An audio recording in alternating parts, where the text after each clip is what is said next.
안녕하십니까. 네, 오늘은 세 번째 강의 시간인데요. 지난 시간엔 이제 이집트 예술에 대해서 했죠. 오늘은 이제 그리스 예술에 대해서 하겠습니다.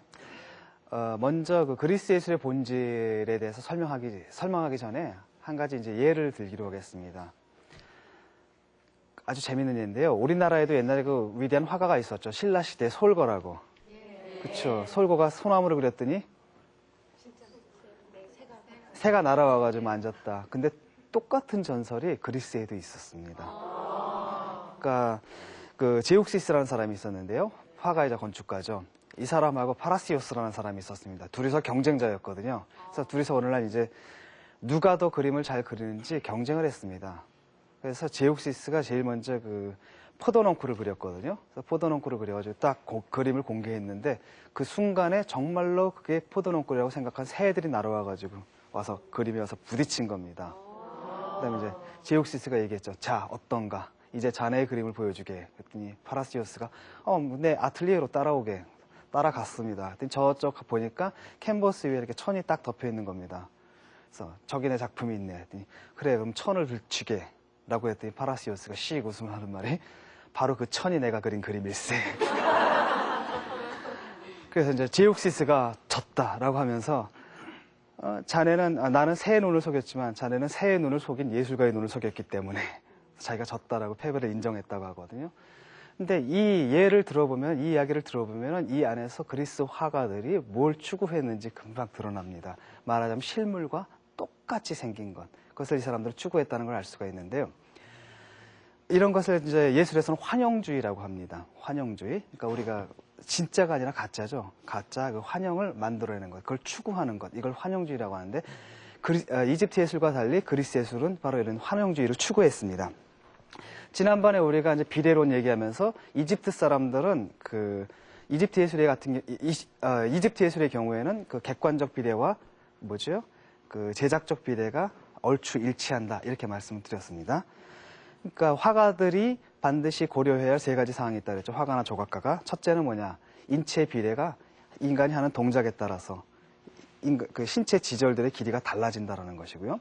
이걸 피하기 위해서 이집트 사람들은 어떻게 했냐면 가능한 한 동작을 단순화했습니다. 그러니까 몇 가지 동작만 있는 겁니다. 그러니까 서 있거나 앉아 있거나 아니면 다리를 벌렸거나 아니면 조금 뭐랄까요, 다리를 좀 오므렸다가 그 정도의 변화만 있을 뿐 여러 가지 다양한 변화들을 묘사하는 것은 이 사람들은 거부했습니다.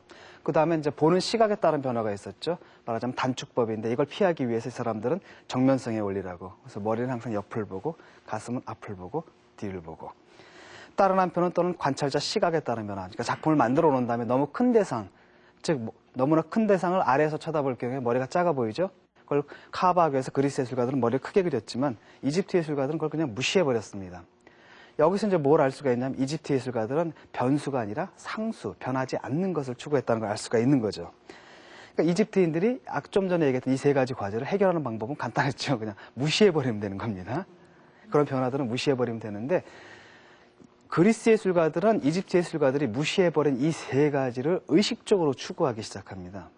가령 이제 제일 먼저 그림을 한번 보시죠. 그 미론의 원반 던지기라는 그림이거든요. 이 동작을 보십시오. 이런 동작들. 이건 이집트 예술에서는 도저히 나타날 수가 없는 동작입니다. 일단은 그 신체가 약간 꼬여있죠? 꼬여있고, 그 다음에 어떤 동작이냐면 불변하는 동작이 아니라 원반을 던지는 아주 특정 순간을 스냅사진 찍듯이 탁 찍어놓은 그런 동작입니다. 아주 순간적이고 우연적인 동작이죠. 이집트 예술 같은 경우에는 우연적이거나 순간적인 동작이 아니라 어떤 영원한 동작이거든요. 가령 여러분들 아마 사진 찍을 때, 그쵸? 옛날에 그 졸업사진 찍을 때 어떻습니까? 우리 뻣뻣해지죠? 그에 반해서 요즘은 조금 사람들이 사진 찍는 게 좀 자연스러워진 것 같아요. 이렇게 움직이는 장면도 탁 스냅 사진을 찍고 그 효과가 완전히 다르지 않습니까? 그러니까 이집트 예술은 어떤 영원성을 추구했다라고 하면 그리스 예술가들은 이런 식으로 아주 순간적인 동작들도 포착하려고 했고 그 다음에 이집트 예술가들이 동작들을 간단하게 단순하게 몇 가지만 묘사하려고 했다면 그리스 예술가들은 거꾸로 인간 신체가 낼 수 있는 온갖 동작들을 다 시해보려고 합니다. 두 번째 그림을 한번 보죠. 그러니까 도리포로스의 그 창을 든 사람이라는, 도리포로스 또는 창을 든 사람이라는 작품인데요. 이 작품을 보게 되면은 어떤 것을 알 수가 있냐면은 여러분 이제 반으로 한번 쫙 나눠 보십시오. 반으로 딱 나눠 보면은 어떤 차이가 있냐면은 분명히 그 좌와 우가 좀 다르죠. 좌와 우가 다른데도 뭔가 딱 균형이 잡혀 있다는 느낌이 딱 들지 않습니까? 보면은 이제 이집트 예술 같은 경우는 항상 보면 이렇게 딱 좌우 대칭입니다. 여러분 만화 영화에서 본 철인 28호라든지 아니면 마징가 제트처럼 로봇 같이 좌와 우가 기계적인 대칭입니다. 근데 여기서 보면 좌와 우가 분명히 다르거든요. 그럼에도 불구하고 전체적으로 어떤 균형이 잡혀 있죠. 하지만 요 차이, 이걸 갖다 이제 콘트라포스터라고 하는데, 이 콘트라포스터, 요게 아주 사소한 차이지만은 엄청난 효과를 냅니다. 그러니까 이런 것은 뭡니까? 이집트 예술 작품에서 나타난 이런 기계적 대칭 같은 경우에 사람이 살아있다는 느낌보다도 뭔가 좀 영원한 내세에 사는 듯한 이런 느낌을 준다라고 하면 이건 지금 살아서 지금 눈앞에서 움직이는 듯한 느낌을 주죠. 그러니까 힘이라는 게 있는데 눈에 보이지 않는 어떤 힘이 있죠. 신체에서 힘. 보십시오. 한쪽 다리에 힘이 들어가 있고 한쪽 다리에 힘이 슬쩍 빠진 듯한 이러면서도 그렇기 때문에 좌와 우가 기계적으로 일치하지는 않지만 그럼에도 불구하고 어떤 균형이 있는 거죠. 그 다음 그림 한번 보십시오. 이것은 이제 그리스 예술 초기에 나타난 것이거든요. 그리스 예술 초기만 해도 거의 이집트 예술하고 크게 다르지 않죠. 특히 BC 7, 8세기에는 오리엔탈리즘 그래가지고 그 영향을 받습니다. 이집트 예술로부터 그리스 예술이 영향을 받았거든요. 그때 보면은 약간 뭐랄까요, 그 근육이라든지 이런 것들이 조금 자연스럽긴 하지만 전체적으로는 뭐예요, 기계적인 대칭에서 크게 벗어나지 않았거든요. 이걸 이제 쿠로스라고 하는데 이 쿠로스 때만 해도 아직도 그 그리스 예술은 아직 이집트 예술의 영향이 있었는데 좀 전에 본 도리포로스 콘트라포스터라는 장치에 의해서 비로소 그 인간 신체가 마치 살아서 움직이는 듯한 이런 효과를 내게 되는 겁니다. 이것을 만들어낸 사람은 폴리클레이토스라 그래가지고 이 작품을 만들어낸 사람이 폴리클레이토스인데 이 사람이 바로 이제 콘트라포스터를 도입을 했고 또 지난번에 얘기했던 캐논이라는 거 있죠. 말하자면 이상적인 인체 비례, 아름다운 인체를 만들 때 반드시 필요한 그 이상적인 인체의 비례라는 것을 제정한 사람이 바로 이 사람입니다. 근데 문제는 뭐냐면 지난번에도 얘기했듯이 이집트 예술 같은 경우는 일단 캐논을 한번 딱 정해놨죠. 캐논을 한번 정해놓으면은 그래서 창작 과정 속에 인풋을 했을 때 나오는 아웃풋이 똑같다 그랬지 않습니까? 그러니까 예술가들이 누가 만들든 간에 어느 예술가가 만들든 간에 결론은 똑같은데 그리스 예술 같은 경우는 다르죠. 좀 전에 얘기했듯이 세 가지 변화를 고려를 해야 되거든요. 하지만 예컨대 신체 비례를 정해놨다고 합시다. 가령 뭐 팔 길이를 정해놨는데 예컨대 이럴 때 길이, 이럴 때 길이, 이럴 때 길이 다 달라지거든요. 또 여러분 이렇게 볼 때하고 요렇게 볼 때가 다 달라집니다. 이걸 일일이 다 규정을 해놓을 수가 없거든요. 이걸 그리스 예술에서는 그걸 갖다 예술가들 개개인에게 맡겨놨습니다. 그러다 보니까 그 폴리클레이토스가 캐논을 만들었다 하더라도 그걸 갖다 창작에 적용시켰다 하더라도 그걸 입력을 했을 경우에 나오는 아웃풋은 예술가들마다 다 달라지는 겁니다. 그것은 뭐냐면 그리스 예술은 예술가들에게 창작의 자유를 허용했다라는 것이죠. 그 다음에 이제 벨베데로의 아폴론이라는 작품입니다. 벨베데로의 아폴론이라는 작품인데 보시면 아시겠지만 굉장히 우아하고 아름답지요.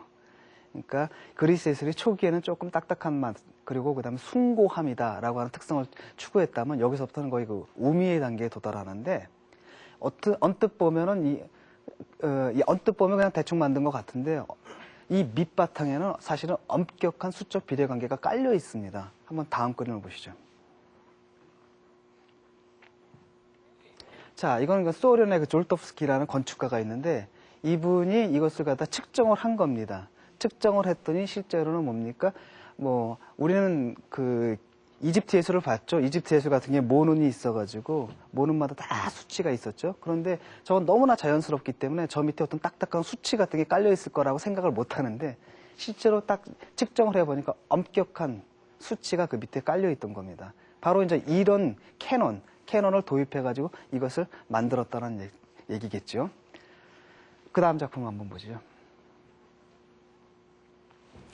두 번째는 바로 보는 시각에 따른 변화입니다. 예컨대 단축법이다라고 하는 효과거든요.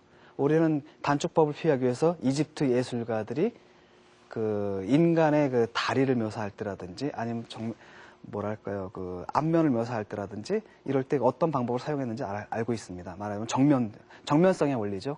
그래서 가능한 한 신체가 단축되어 보이는 것을 피하려고 했죠. 하지만 이것들을 보면은 어떤 것을 알 수가 있냐면 특히 발 동작을 한번 보십시오. 이집트 예술가들이라면 발의 길이를 갖다 30cm다라면 30cm 그대로 다 그렸을 겁니다. 하지만 여기를 보면은 발이 앞에서 본 모습이죠. 그렇기 때문에 길이가 굉장히 단축되어서 나타나 보이죠. 이런 단축법의 효과를 의식적으로 추구를 했고요. 그 다음에 특히 이제 요발 모습을 보십시오. 물론 길이는 그대로 나왔지만 이 자세를 보세요. 이렇게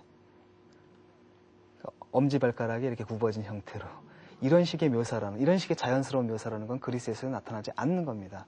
바로 이렇게 이집트 예술가들은 그 단축법, 말하자면 보는 시각에 따른 그 신체의 길이의 변화를 피하기 위해서 정면성의 원리를 도입했다라고 하면 그리스 예술가들은 그와는 달리 바로 그 변화를 의식적으로 이렇게 묘사를 하게 되는 겁니다.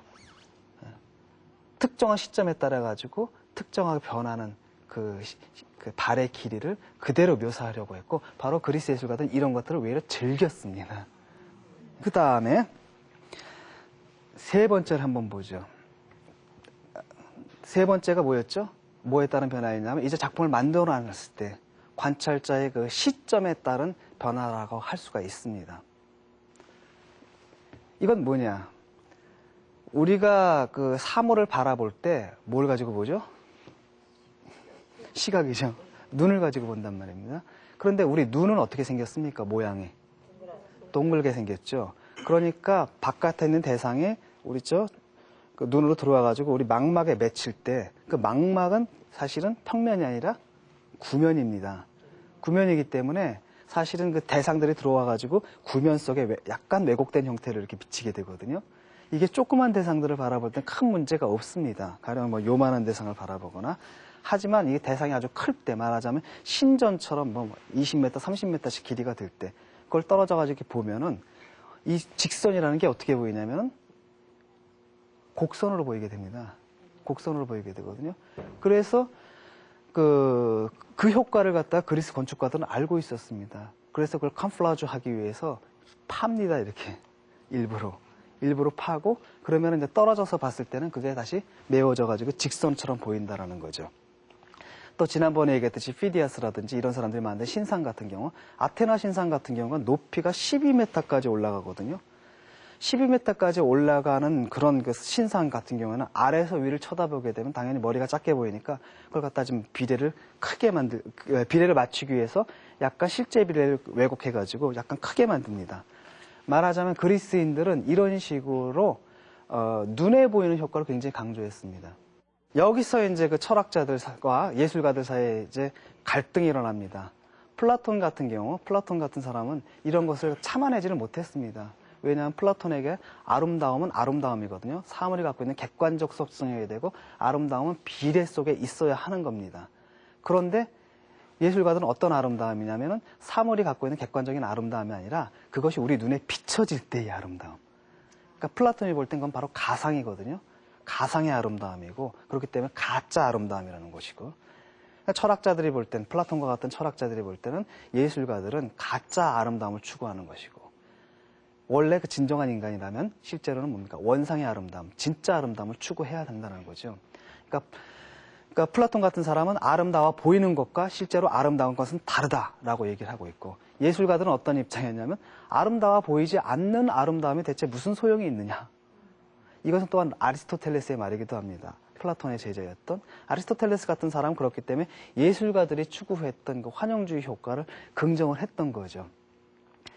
자, 이게 이제 철학에서는, 미학에서는 뭐라 그러냐면 미의 객관주의와 또는 주관주의의 대립이다라고 얘기를 하거든요. 그러니까 플라톤 같은 사람은 미의 객관주의를 주장하는 사람이고, 그에 반해서 뭡니까? 그 그리스 예술가들은 미의 주관주의를 추구했던 것이고, 그러니까 이론적인 대립, 객관주의와 주관주의 이론적인 대립이라는 게 실제로는 아주 이렇게 구체적인 문제들을 가지고 부딪히는 겁니다. 그럼 플라톤 같은 사람은 왜 그랬을까요? 다음 그림 한번 보시죠. 그러니까 이거 이제 플라톤의 사각형이라고 하거든요. 플라톤이 이제 가장 이상적인 도형이다라고 생각했던 게 사각형과 원입니다. 이 사각형과 원을 여러분 어디서 많이 보셨을 겁니다. 왜냐하면 레오나르도 다빈치가 그린 왜 인체 비례도 있죠. 한 남자가 손을 딱 벌리고 있는데 거기에 뭐가 있어요? 원이 있고 또 하나가 정사각형이 있죠. 그게 플라톤이 가장 이상적으로 생각했던 그 도형이거든요. 그러니까 레오나르도 다빈치 같은 경우에는 바로 그 도형을 이용해서 자기가 만든 인체 비례가 가장 이상적인 것이다라고 주장을 하고 싶었던 거겠죠. 다른 한편으로는 뭐가 있냐? 이게 이제 그리스 신전의 기둥이거든요. 그럼 기둥을 이렇게 잇게 되면은 삼각형이 얻어지죠. 이 삼각형의 비례가 어떻게 되냐면 3대 4대 5. 뭐가 생각나세요? A 제곱 더하기 B 제곱은 C 제곱. 피타고라스의 정리죠. 예, 왜냐하면 피타고라스 정리에서 보통 이게 만약에 1과 1로 하게 되면 여기 루트로 나오죠. 루트로 나오는데 그건 무리수라 그래가지고 그리스 사람들은 그 수를 이해를 못했거든요. 왜냐하면 그리스에서는 모든 수는 정수와 정수비로 나타난다. 그런데 저 피타고라스의 정리 중에서 3대 4대 5 딱 정확하게 정수비로 나타나는 그 비율이거든요. 그렇기 때문에 이런 것들이 건물을 만들 때 이렇게 사용되고도 했습니다. 이런 식으로 한편으로는 굉장히 그 수적인 객관주의에 입각한 미론이 있다라고 하면은 다른 한편으로는 그 예술가들은 또 뭐 했냐면 아까도 말했듯이 그 환영주의 효과. 그래서 왜곡과 일탈 같은 걸 살짝 즐겼거든요. 여기에 대해서 이제 플라톤이 이제 반발한 거고 플라톤의 관념은 차라리 어디에 가까웠냐면 이집트적인 관념이 굉장히 가깝습니다. 플라톤 같은 사람은 그 미적 취향이 오히려 그 이집트에 가까워가지고 그 이집트의 영향을 받았던 아까도 말씀드렸듯이 그리스 예술이 이집트의 영향을 받았다고 하지 않습니까? 그때 그 예술에 대한 향수를 갖고 있는 겁니다. 그리고 그런데 문제는 뭐냐면 플라톤이 살던 당시가 이 그리스 예술이 마침 우리가 말하는 환영주의 효과를 마구마구 추구하던 그 시기였거든요. 그러니까 시대와의 불화가 일어난 거죠. 그래서 플라톤은 왜 그러면은 그 환영주의 예술에 대해서 그렇게 반감을 표현했느냐.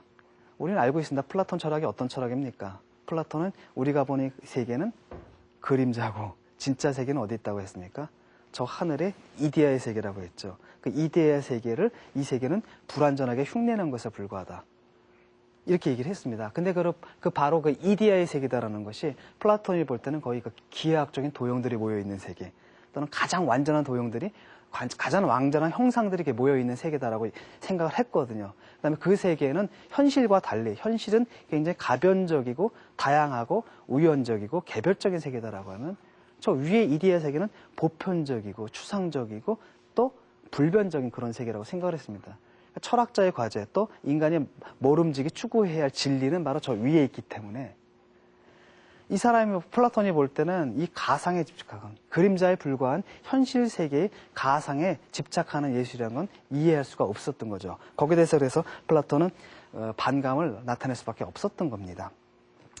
자, 어쨌든 이걸 통해 가지고 그리스 예술가들이 뭘 하려고 했는지 아까도 말했듯이 그 세 가지 변화들 어떤 변화냐면 다양한 동작에 따른 그 신체 비례의 변화, 두 번째는 예술가가 그 대상을 바라볼 때 그 시점에 따른 단축법의 효과라든지 세 번째는 작품을 만들어 놓은 다음에 관찰자가 바라볼 때 또다시 일어나는 그 비례 이런 것들을 적극적으로 추진했다는 것 무엇을 의미하냐면 그리스 사람들은 이집트 사람들과 달리 바로 이 현세 플라톤이 그림자의 세계에 불과하다라고 매도했던 이 현세를 강하게 긍정했다는 것을 의미하고 그렇기 때문에 3차원 공간이라든지 이런 것을 그대로 재현하는 게 의미가 있었다는 겁니다.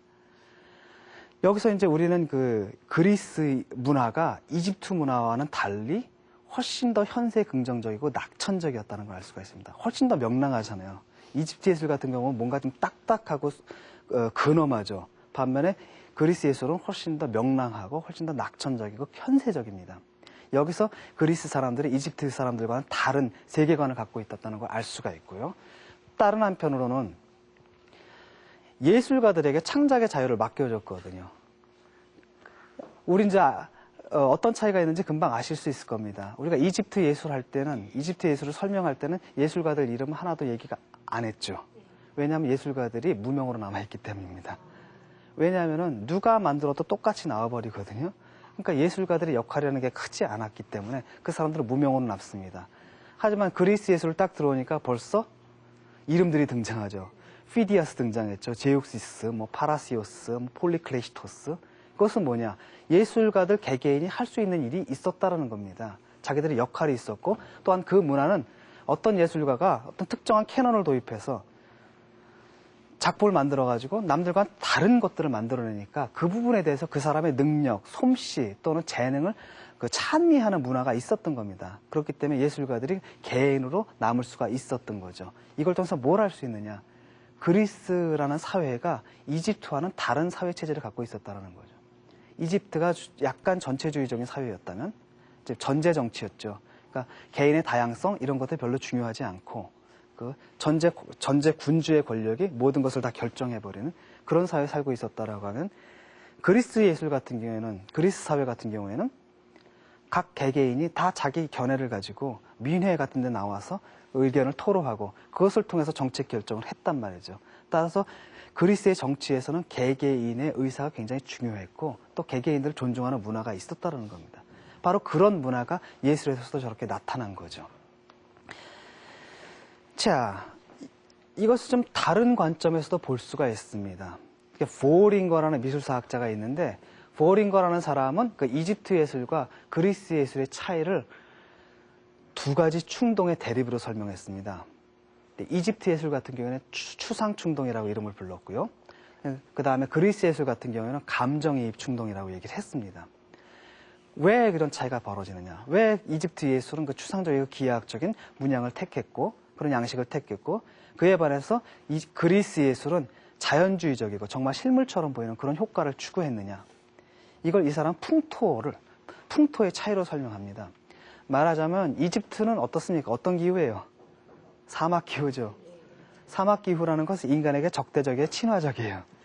적대적인 기후거든요. 이런 그 자연과 인간이 서로 적대적으로 대립하는 문화에서는 인간이 자연을 극복하려는 충동을 갖게 된다고 합니다.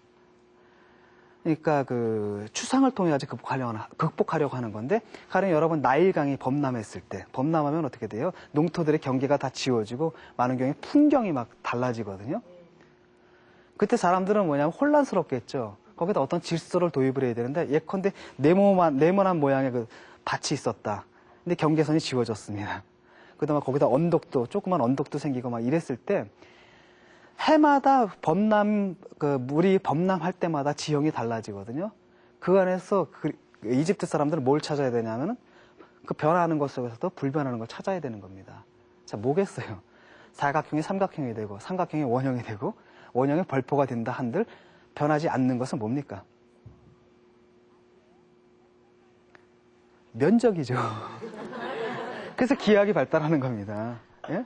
그렇죠. 사각형과 삼각형이 같을 수가 있어요. 뭡니까? 어떤 면에서. 면적이 같을 수는 있거든요. 이렇게 가지고 면적이다라는 것은 변화하는 것 속에서 변하지 않는 불변적인 요소라는 겁니다. 다른 한편은 사막 같은 걸 한번 보십시오. 사막 같은 걸 여러분들이 만약에 거기 혼자 딱 떨어졌을 경우에는 동서남북 방향도 안 잡히죠. 어디로 가야 될지 모르죠. 굉장히 불안할 겁니다. 그런데 이제 피라미드 같은 경우는 거대한 건축물을 만약 사막의 한가운데 딱 지어놓는다라고 하면은 어떤 효과가 있습니까? 뭔가가 딱 보이게 되면 오리엔테이션이 딱 생기죠. 방향 감각이 딱 생기고 자기가 선 자리만이 아니라 그 피라미드가 있는 것, 그 다음에 그 피라미드가 있는 곳부터 멀리서 그 피라미드가 보이는 곳, 그게 하나 원처럼 이렇게 돼가지고 피라미드를 중심점으로 해가지고 거대한 원형 모양의 전체 사막 지역이 정복이 되는 겁니다. 인간에 의해서. 그러니까 흔히들 그런 얘기를 하거든요. 왜 동그라미가 있으면 사람들은 그 원형 앞에서 뭔가 알 수 없는 공포감을 느낀대요. 그런데 그 원형에다가 가운데다 점을 하나 딱 찍으면 그 원형이 극복이 된다고 합니다. 왜? 원의 정체가 이제 확인이 되는 거거든요. 원이란 별거 아니다. 특정한 점으로부터 같은 거리에 있는 점들의 집합이다. 마치 그 사막의 한가운데다 피라미드를 딱 지어놨을 때 그런 방식으로 사람들은 그 무서운 공간, 그 엄청난 광활한 공간을 정복할 수가 있다는 거죠. 바로 이런 식으로 자연이 인간에게 적대적인 환경에서는 그런 추상 충동을 갖게 되고, 그렇기 때문에 그 이집트 예술은 추상적인 양식을 취하게 되는 것이고요. 반면에 그리스 같은 경우에는 조그만 구름이 있고 아기자기하거든요. 강도 크지 않고, 그다음에 굉장히 온화하고 따뜻합니다. 지중해 기후라는 게. 그런 사회에서는 그 자연과 인간이 굉장히 친화적입니다. 따라서 인간이 자연 대상에 대해서 뭡니까? 감정이입 충동을 느끼게 된대요. 마치 자기가 그 안에 들어가가지고 자연물이 된 듯한 이런 충동을 대고 그러다 보니까 예술 작품에 자연물의 대상이 그대로 생생하게 살아있는 그런 식의 그 자연주의적 묘사가 가능하다라고 얘기를 합니다. 자, 어느 쪽이든 간에 어느 쪽의 설명이 맞든 간에 어쨌든 그리스 예술과 이집트 예술의 그 차이가 어디 있는지 금방 드러난 것 같아요. 그러니까 쿤스트 볼렌이라는 거, 이집트 예술가들이 무엇을 하려고 했고 또는 그리스 예술가들이 무엇을 하려고 했는지 그것이 금방 드러나거든요. 그러니까 이집트 예술가들은 현세보다도 뭘 지향했습니까? 내세를 지향을 했고 그에 반해서 그리스 예술가들은 훨씬 더 현세 지향적이었다는 거죠. 따라서 눈에 보이는 이 감각의 세계, 변화무쌍한 감각의 세계, 이것을 예술적으로 그 묘사하는 것, 그리고 그것을 묘사하려고 했던 것이고요. 이게 바로 이제 이렇게 그 무엇을 하려고 했는가, 여기에 따라서 이집트 예술과 그리스 예술의 차이가 드러나는 것이고, 그런 차이가 좀 전에도 얘기했듯이 똑같은 캐논을 제정한다 하더라도 한쪽에서는 캐논을 입력을 하면 바로 아웃풋이 그 캐논이 그대로 아웃풋이 돼서 나오는 것과 한쪽에서는 입력을 하게 되면 굉장히 예술가마다 다양한 작품으로 되어 나타나는 이런 양식의 차이를 낳았다고 할 수가 있겠습니다. 자, 이것으로 그리스 예술에 관한 강의를 마치고요. 다음 시간에 뵙기로 하겠습니다. 감사합니다.